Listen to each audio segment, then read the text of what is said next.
अस्सलाम वालेकुम my YouTube family, कैसे हैं आप सब। उम्मीद करती हूँ खैरियत से होंगे। तो जनाब आज यहाँ पे मैं बना रही थी करेले, प्याज़ों वाले प्याज करेले। तो उसके लिए मैंने करेले काट के इनको अच्छी तरह धो के तो फिर ना इसमें मैंने थोड़ी देर नमक लगा के धोया था। अच्छी तरह नमक लगा के ना उनको अच्छी तरह मसल के फिर धोया था ताकि कड़वे ना बने। तो फिर ना उसके बाद इस पैन में डाल के ना इसको इनका अच्छी तरह से पानी खुश्क कर लिया था मैंने। ये भी एक टिप्स है, अगर आप पानी खुश्क कर लेंगे ना इस तरह, तो जो करवाहट हो भी वो भी निकल जाएगी। तो इस तरह करेले ना जो बिल्कुल भी कड़वे नहीं बनते, तो आप भी इस तरह ज़रूर करना। तो फिर ना ये मैंने इनको अच्छी तरह से खुश्क कर लिया था। ये बहुत मज़े के बनते हैं और मुझे तो बहुत ज़्यादा पसंद है करेले प्याज ना। खा के गर्मी तो लगती है लेकिन मज़े के बहुत लगते हैं। तो आपने भी अगर बनाने हो ना तो आप भी इस तरह पहले इनकी गरम कर लेना, इससे इनकी करवाहट निकल जाएगी। तो फिर आपने इनको घी डाल के तो फिर आपने इनको तलाई करना। इस तरह ये बहुत ही मज़े के बनेंगे ना, बिल्कुल भी कड़वे नहीं थे। रात को जब मैंने बनाए ना तो बिल्कुल भी कड़वे नहीं थे, बहुत ही ज़बरदस्त बने थे, बहुत मज़े के बने थे। तो यहाँ पे फिर मैंने इनको घी डाल के तो मैंने इनकी तलाई शुरू कर दी थी और काफ़ी सारी तलाई हो भी गई थी, बिल्कुल होने वाली थी तकरीबन। तो फिर मैंने ये प्याज कट कर लिए थे, इनको मैंने अंदर डालना था।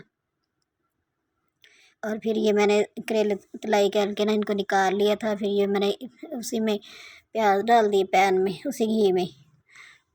तो फिर ये टमाटर और मिर्चें कट की थी मैंने, ये अंदर डाली थी। ये साबुत मिर्च डाली थी। अगर किसी ने कम लगे तो वो फिर इस तरह खा लेता। तो ये इस तरह मैंने प्याज फ्राई कर लिए थे। फिर मैंने ये टमाटर और मिर्चें भी अंदर डाल दी। तो ये मेरे करेले जो है ना, ये मेरे करेले बहुत ही ज़बरदस्त बने थे। तो आपने भी एक बार मेरे तरीके से ज़रूर ट्राई करने हैं। तो ये ना नमक और मिर्च और सूखा धनिया और हल्दी ये भी मैंने अंदर डाल दी थी। तो आज की अच्छी बात यह है कि आपने सुबह फजर के बाद और शाम को मगरिब के बाद आपने 5वां कलमा ना ज़रूर पढ़ा करना है एक बार। इससे अगर आप सुबह पढ़ेंगे तो शाम तक अगर आप फोत हो जाते हैं तो आपकी सीधा जन्नत में जाएंगे, और अगर शाम को पढ़ेंगे तो सुबह तक। तो जाना तो एक दिन है ही इस दुनिया से। तो टाइम का वक़्त का तो हमें भी नहीं पता। ये करेले बनाते बनाते ना मुझे बहुत ज़्यादा गर्मी लग रही थी, तो फिर मैंने ना जूस पिया। तो चूल्हे के आगे खड़ा होना बहुत ही मुश्किल काम है और वीडियो बहुत मुश्किल से बनती है। आप लोग तो कह देते हैं ना कि पता नहीं ऐसे ही बन जाती है। इसको बनाना, फिर इसकी एडिटिंग करना, फिर इस वॉइस ओवर करना बहुत मुश्किल काम है।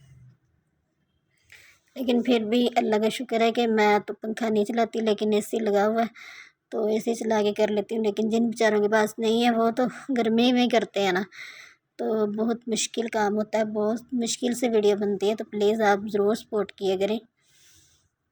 अगर आप सपोर्ट कर देंगे तो आपका कौन सा कुछ जाएगा, अल्लाह ताला भी आपसे खुश होंगे और जिनको आप सपोर्ट कर रहे हैं वो भी खुश होंगे। अल्लाह पाक तो देख रहे हैं ना कि कौन किसी को कितना सपोर्ट कर रहा है। तो प्लीज़ दिल से किया करें सपोर्ट, जिसका भी सपोर्ट करना हो दिल से किया करें। तो अल्लाह ताला सबको कामयाबियाँ दे, सबको कामयाब करे। तो यहाँ पे मेरे करेले जो है ना ये बिल्कुल तैयार हो गए थे और बहुत ही मज़े के बने थे।